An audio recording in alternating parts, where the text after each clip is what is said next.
Welcome to today's Get Sharp Short, where we will be talking about the importance of calibration.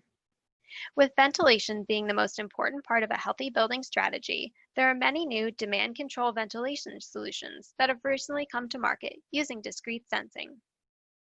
Many products are advertised as self-calibrating, but unfortunately, from all of the third-party studies and data that we have seen, this is not the case, and drift always happens over a short period of time.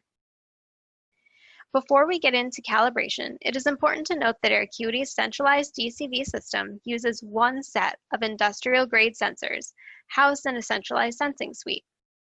One sensor is used to measure the supply, return, and outside air. Therefore, any offset errors of the sensor will be the same for both measurements, and drift errors are canceled.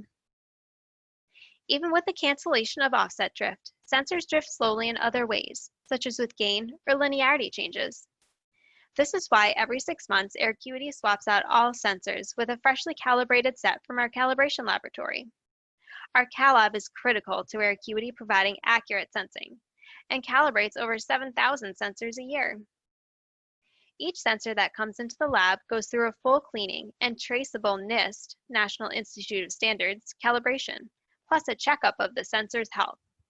We find that many of the sensor elements need to be replaced on a regular basis, anywhere from 6 months to every few years.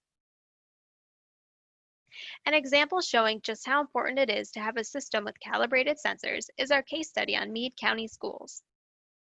The county had 2 schools with DCV that were monitoring and controlling for CO2, one with discrete sensors that were advertised as not requiring frequent calibration, and the other school with Air Acuity.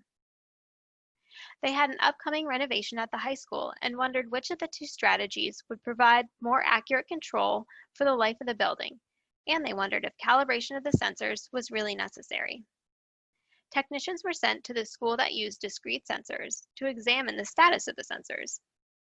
The readings obtained by the technicians were compared to the current reading of the installed discrete sensors to determine if they were still reading accurately, and if not, provide data on how inaccurate the devices had become. Results showed that of the 65 sensors installed at the school, less than 10 of them were operating within a 10% margin of error. Almost 2/3 of the sensors had errors exceeding 25%.